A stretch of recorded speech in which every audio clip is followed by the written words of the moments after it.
Hello friends, जैसा मैंने आपसे पहले भी बोला था, I will be coming again with another set of question papers for paper net, for paper 1 for NTA paper net. Now I am coming, as I am continuing with the June 2006 paper, I am coming with a set of another 10 questions and will be discussing those 10 questions in detail with you all.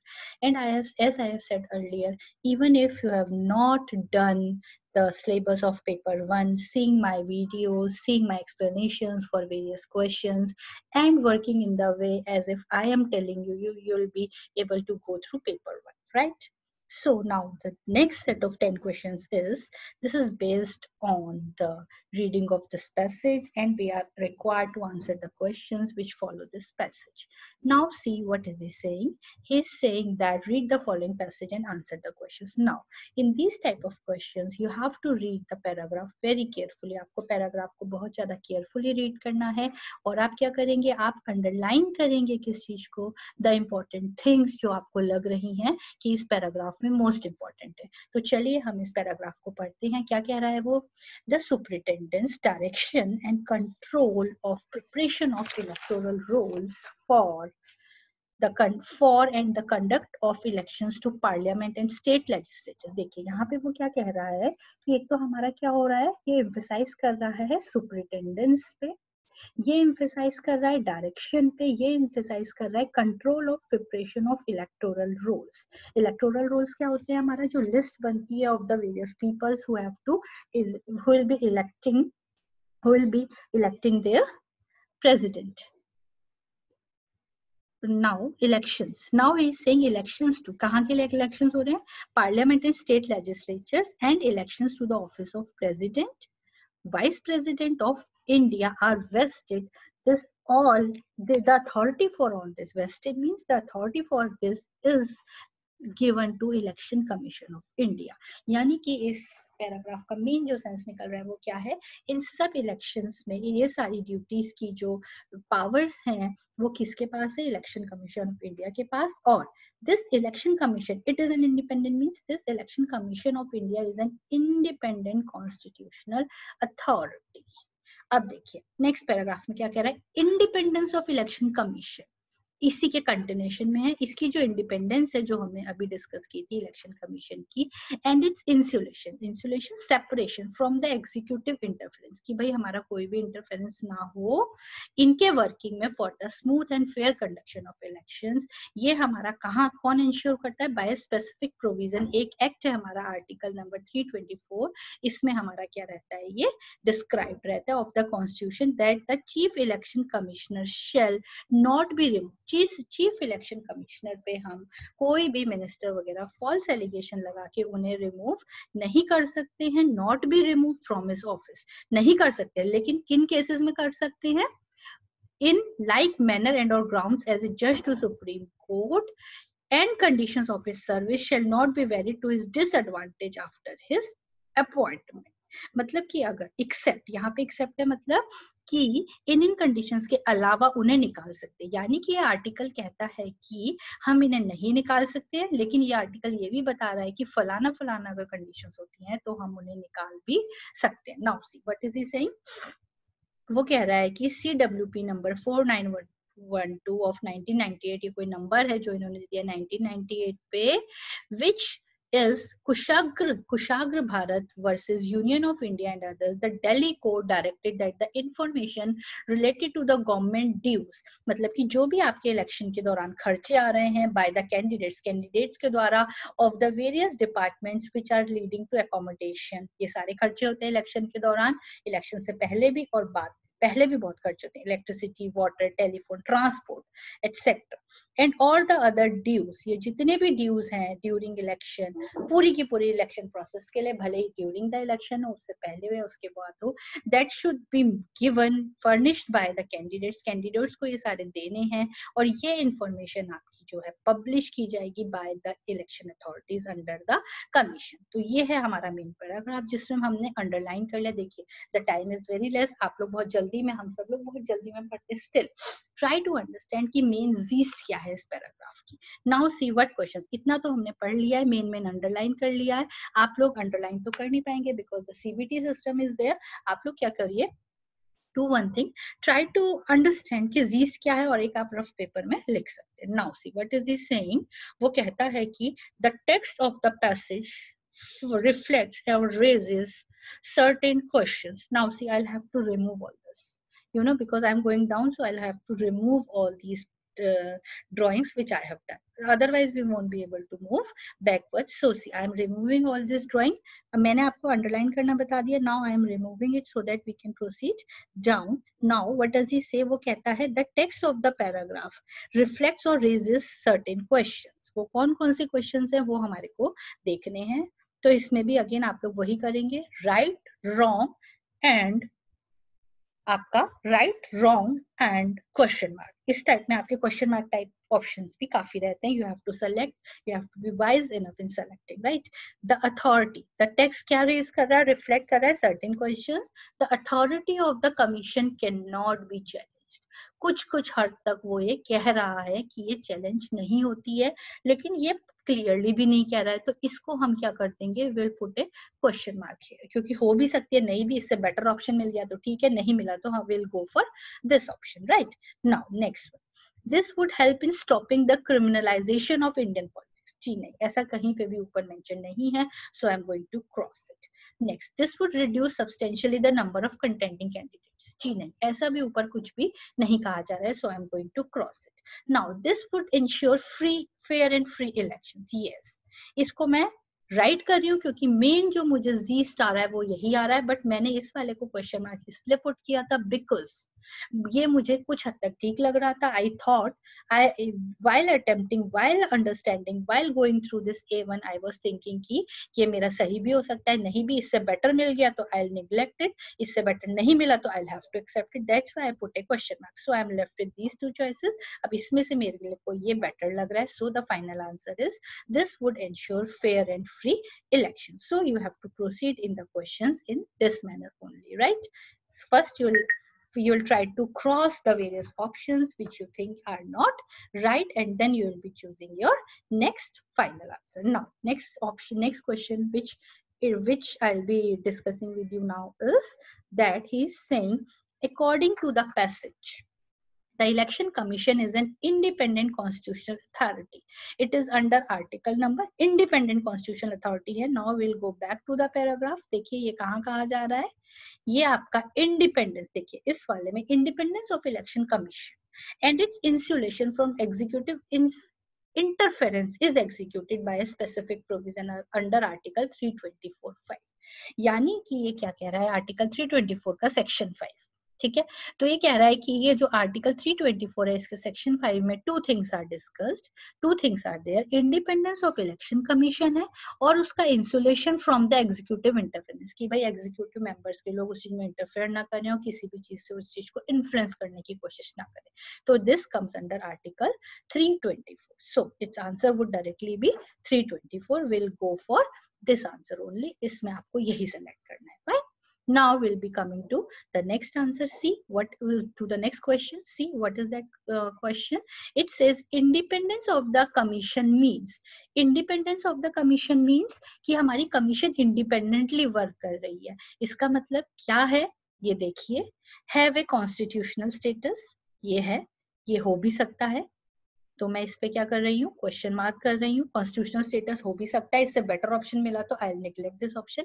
Have legislative powers, ऐसा ऊपर कहीं पे भी नहीं कहा गया है कि इसके पास लेजिस्लेटिव पावर्स हो. हैव जुडिशियल पावर्स, ऐसा भी नहीं कहा गया है. हैव पॉलिटिकल पावर्स, ऐसा भी नहीं कहा गया. तो अब इसमें से देखिए मेरे पास मेरे को इस question mark have constitutional status, इससे बेटर कोई भी ऑप्शन नहीं मिला है. So I will go for, I'll have to go for this answer, right? अगर better मिल जाता तो I would have gone for the next, for that better option, right? But यहाँ पे नहीं मिला है तो I'll go for this option. Now I'll go for next option, next question. Fair and free election means, सभी को पता है fair और free election का क्या मतलब होता है. Fair ऐसा इलेक्शन है जिसमें कोई भी चीटिंग नहीं है, पूरी ट्रांसपेरेंसी है, किसी का भी इन्वॉल्वमेंट, इन्फ्लुएंशियल इन्वॉल्वमेंट नहीं है. फ्री इलेक्शंस मींस जिसमें कि कोई भी आपका फाइटिंग का, कोई भी कैजुअलिटी का या फिर कोई भी मिसचीवियस एक्ट नहीं आया है. Means law and order properly maintain हुए. So again I will go for the same method. Fair and free elections means So first one is transparency. जी हाँ, मुझे लग रहा है कि ये ऑप्शन मेरा हो सकता है या मैं इसे राइट भी कर सकती हूँ। Transparency to maintain law and order. जी, regional considerations, no, it doesn't come under fair and free elections, it is the opposite of this, right? So it is automatically eliminated. Role of pressure groups, again it is also resembling point number C, so it also doesn't come. Now I am left with two answers. Now it depends upon you, sometimes these type of questions come which have more than one answer correct. इसमें जितना weightage A का है उतना ही B का है, because transparency, fair term is related to transparency, and free elections means there is no fight, no mischievous act, means law and order are maintained properly. So in these type of questions, if you have given some other option in which A and B both are coming, then you will go for that option. Otherwise, they have at many places I have seen the answer is B. Otherwise, if you want, then you can go for A also. In these type of questions, marks are given for all the correct answers, right? So according to me, the correct answers are both A and B. Will be going for them only, right? Now we'll be going for the next question. What is he saying in the next question? He is saying that the chief election commissioner can be removed from his office under article C. This is very important. मैंने आपको article read करते हुए क्या बताया था कि जो chief election commissioner है आपका, वो ये जो इसमें independence of election commission, insulation from executive interference, ये सारा आर्टिकल 324 पे है of the constitution, that the chief election, आगे पढ़िए इसमें, that the chief election commissioner shall not be remove from his office. वो इस आर्टिकल के सेक्शन इस 5 के तहत नहीं रिमूव हो सकता है, बट वो रिमूव हो सकता है अगर एक्सेप्ट के बाद की कंडीशंस फुलफिल होती है। मींस रिमूव होने की भी कंडीशन दे रखी है आर्टिकल 324 में, और रिमूव नहीं होने की भी कंडीशन दे रखी है आर्टिकल नंबर 324 में, right? So you'll go with the option D only. उसी टाइम में मैंने आपको बताया था एक्सेप्ट का क्या मतलब है कि आर्टिकल 324 में वो रिमूव भी हो सकता है और रिमूव नहीं भी हो सकता है. So you will be clear and cut, you will be going for this answer, right? Now the passage, the questions of the passage are over now. Now we'll be going for, because it said that the passage follows only 5 questions from 11 to 15. Now we'll be going for other questions. See, very important question. The function of mass communication of supplying information regarding its processes, issues, events and societal development is known as, देखिए various terms हम देखते हैं. Content supply, जी हाँ, content supply हो सकता है. क्यों हो सकता है? क्योंकि हम लोग क्या कर रहे हैं, कंटेंट देना, किसी भी रिगार्डिंग कोई भी इंफॉर्मेशन देना, क्या है मेरा कंटेंट सप्लाई. इसमें मैं क्वेश्चन मार्क भी कर सकती हूँ और टिक भी कर सकती हूँ, या अगर आप टिक नहीं करना चाह रहे हैं तो आप केवल क्वेश्चन मार्क कर लीजिए. इससे बेटर ऑप्शन मिला तो ठीक है, otherwise will have to go for this option. Supplying information regarding anything, content supply में हम किसी भी चीज की इंफॉर्मेशन को देते हैं. तो अभी तक ये ठीक ठाक लग रहा है, बट 100% मैं इसे ग्रीन टिक नहीं कर रही हूँ क्योंकि मुझे ये श्योर नहीं लगता है.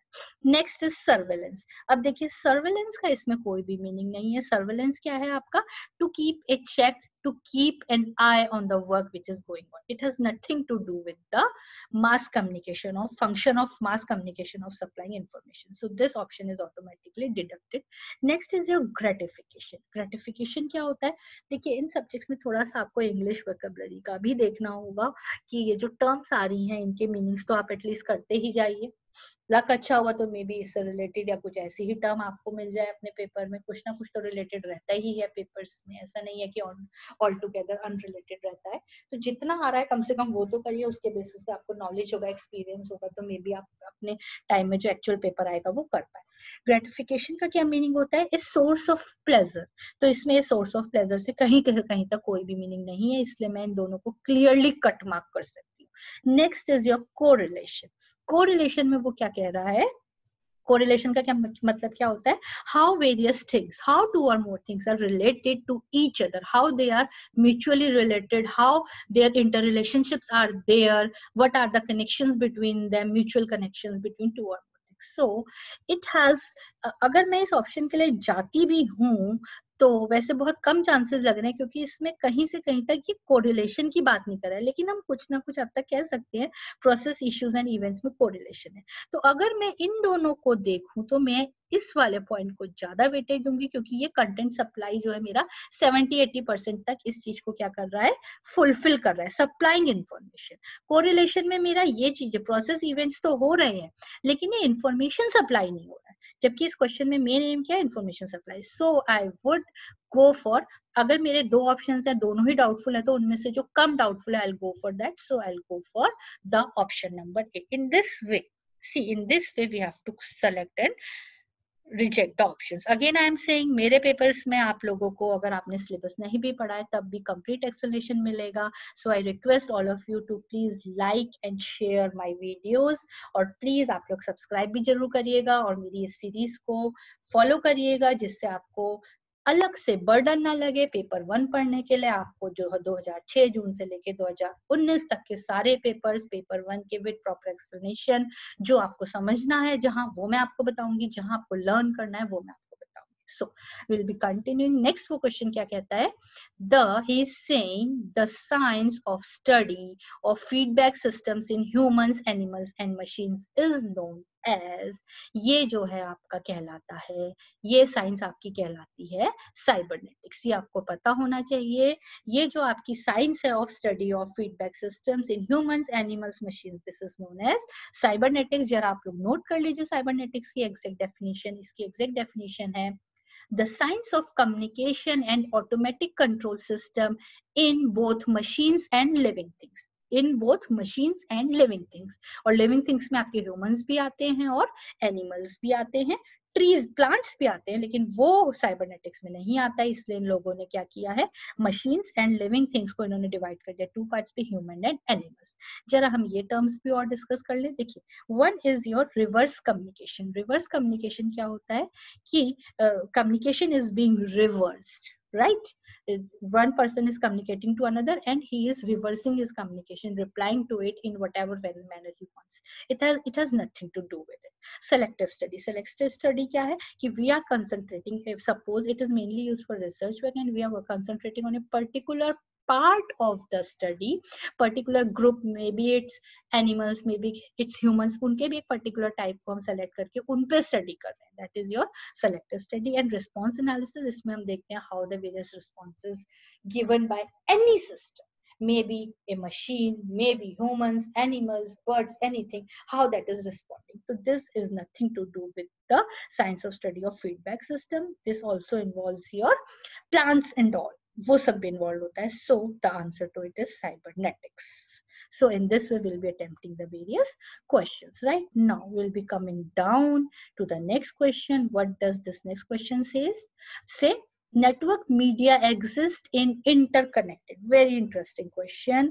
इसमें देखिए आपको लग रहा होगा कि नेटवर्क्ड मीडिया कुछ ऐसा है कि ये जो मीडिया होते हैं, चैनल्स होते हैं, ये सब ये आपस में नेटवर्किंग कर रहे हैं. नो, ये आपका आईसीटी पार्ट से क्वेश्चन है जिसमें वो कह रहा है network media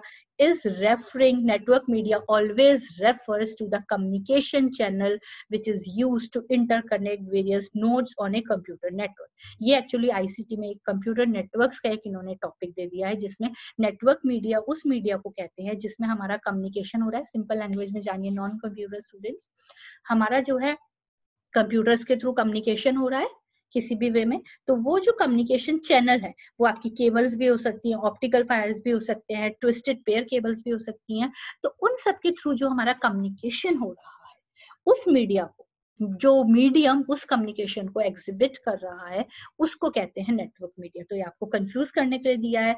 अगर लेमैन इसे पढ़ेगा तो यही लगेगा कि भाई ये जो हमारा मीडिया आपस में जो नेटवर्किंग कर रहे हैं, कम्युनिकेशन कर रहे हैं, उसके लिए. No, it is referring to, so is it referring to social environment? No, society, social environment से कोई मतलब नहीं, economic environment नहीं, political environment भी नहीं. इसको इससे किससे मतलब है, technological environment. इसका आंसर क्या है, technological environment. ये आपको थोड़ा सा ध्यान रखना होगा, ये लर्न करना पड़ेगा, ध्यान रखिएगा. Right now will be coming to the next question. Next question क्या कहता है, the combination of computing, telecommunication and media in a digital atmosphere is referred to as.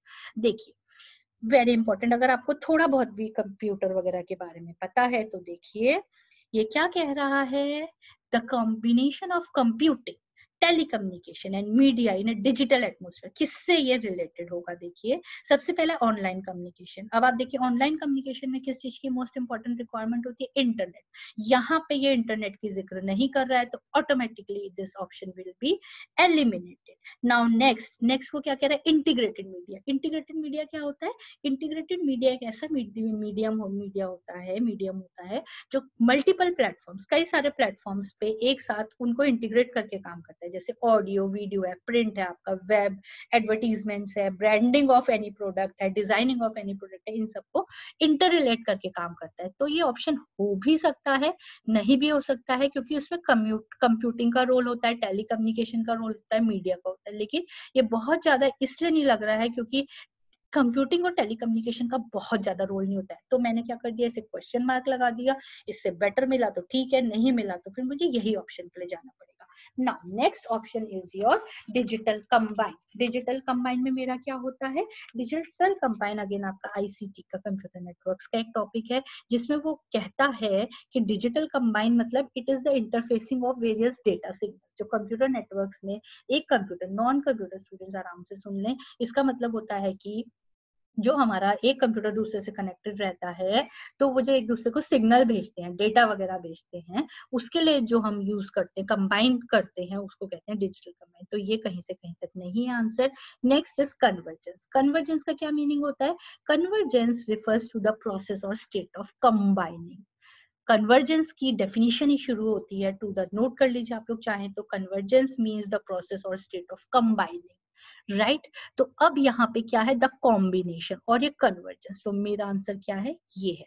अगर मेरे को कोई बेटर ऑप्शन नहीं मिला होता तो I would have gone with the option number B. इस तरीके से मैं चूज करती हूँ। और अगर यहाँ पे इन्होंने कहीं से कहीं तक इंटरनेट वर्ड यूज कर दिया होता तो मेरा ऑप्शन नंबर ए भी अंडर कंसिडरेशन होता, फिर ऐसा कोई ऑप्शन यहाँ पे नहीं होता। I would have gone for option number A. Now I'll be going for the last question of today's series, और वो क्या है आपका? A dialogue between a human being and a computer program that occurs simultaneously in various forms is described as, ये तो आपको पता ही होगा, जो भी ह्यूमन बीइंग और कंप्यूटर के बीच में कम्युनिकेशन होता है वो किस तरीके का, उसको क्या कहते हैं? Yes, man machine speak, no, ऐसा कुछ भी नहीं कहलाता है, ऐसी कोई टर्म नहीं कहलाती है। Binary chat, no. Digital talk, no, ऐसी कोई भी टर्म नहीं। Yes, it is called the term interactivity. Interact कर रहा है कंप्यूटर किससे? human beings. So this was my set of questions for today. Again tomorrow I'll be coming with another set of questions. Maybe to आज ही मैं दे दूं another 10 set of questions. So please do like and share my videos and please do subscribe to my channel. Okay, bye.